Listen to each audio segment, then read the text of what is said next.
This is the second part of the 16th chapter of the Crystal Clear Electronics videos. Let's continue our topic called accurate timing timers with the programming of our binary clock. What should our program look like? After the initialization at the beginning, we perform 3 tasks in an infinite loop. First, we scan the state of the push buttons, then update the display, and finally, wait a second until the next update. Look at the program code. The IO_init function initializes the input-output ports, which is described in section 12.2.1 of the datasheet. The bits of the DDR-X registers describe whether the corresponding pin is used as input or output, where X is the port identifier, that is A, B, C, or D. For example, if bits 0 and 2 of DDR-B are 1, which means the register value is 00000101, in decimal notation it is 5. Then PB0 and PB2 will be outputs, and the other PBN pins will be inputs. If a pin is used as an input, then the internal pull-up resistor can be switched on by setting the corresponding bit of the port X register to 1. The setTime function reads the state of the push buttons, adds 60 or 3600 to the time variable depending on which button was pushed, and returns with the new value of time. The state of the PD2 input is contained in bit 2 of the PIND register. The numbering of bits, of course, starts from 0, starting with the least significant bit. With the update display function, we only handle digital outputs using the knowledge we have acquired in the previous chapters of the curriculum. The only challenge is calculating the hours, minutes, and seconds from the time variable, which contains the seconds. To do this, it is good to start to try to calculate the digits for each digit of a decimal number. For example, if the input of our function is 527, the following will be true. If we divide 527 by 10, its quotient is 52, and the remainder is 7. The remainder of 52 is 2, and the quotient is 5.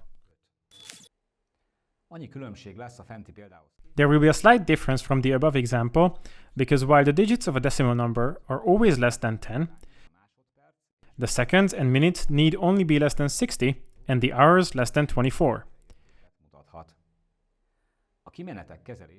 Managing the outputs will be very simple if the hours, minutes, and seconds are indicated by consecutive bits of each port. For example, if the minutes variable contains the value of minutes, then the port A equals minutes statement sets all the minute outputs at the same time. The purpose of the wait second function is to wait for a second by spending time on counting, like this: 1, 2, Buckle my shoe. 3, 4. Shut the door. Well, not really counting, but increasing the value of a local variable. The figure shows the program lines and a great example of how useful it can be to comment on your program in detail. It may not seem very useful at first glance, since we obviously know what our program does.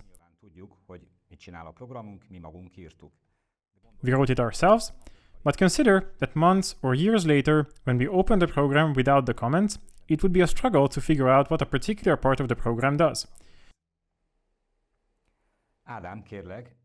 Adam, please upload this program to your microcontroller now. All right.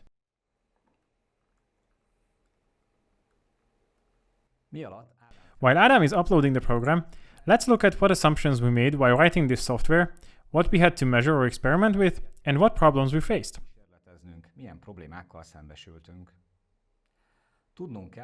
We need to know how long it takes to execute a for loop. This can be calculated knowing the clock frequency and the type of microcontroller, but that would be difficult. Chapter 30 of the microcontroller datasheet describes how many clock cycles each machine instruction takes. It is easier to measure how fast the clock goes with some arbitrary value of the second_counter_max macro and adjust the counter value accordingly. For example, if you see that your clock is 5 times faster than it should be, then reduce the value of the macro to 1/5 and then perform the measurement again to make a finer adjustment. We leave it to the viewers to do this measurement. In the example program, that macro contains only an approximate value. We need to test the operation of our clock with other values. If we have the same absolute error in two measurements, the result will be more accurate if the measured value is higher. For example, we want to measure the rate of an unknown clock using an accurate clock.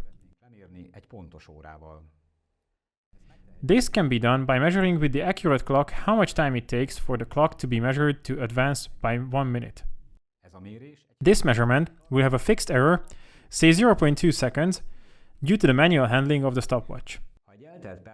If we measure the time it takes to advance by an hour instead of a minute, its error will still be 0.2 seconds. But note that in the latter case, the error is 0.0055% of the measured value, while in the former case, it is 0.33%, which is 4.7 minutes of sleep every day. That's the difference between a useless clock and a barely useful one. We assume that the execution time of our functions is the same in each cycle. This is not true. For example, if there is an if-else branch, where the if and else branches are not the same length. We assume during the development phase that the execution time of the while loop is constant. However, if you change the program or the compiler optimization settings, the while loop will no longer take exactly as long, so you need to recalibrate the second_counter_max constant. While the wait second function is running, the microcontroller cannot execute any other task. For example, to control the clock buttons or backlight. Trying to do this would cause our clock to be delayed. Szabolcs, can't we solve these problems with a simple delay? What options do we have to eliminate these errors? Fortunately, these problems are solved by the timer peripheral presented in the next video.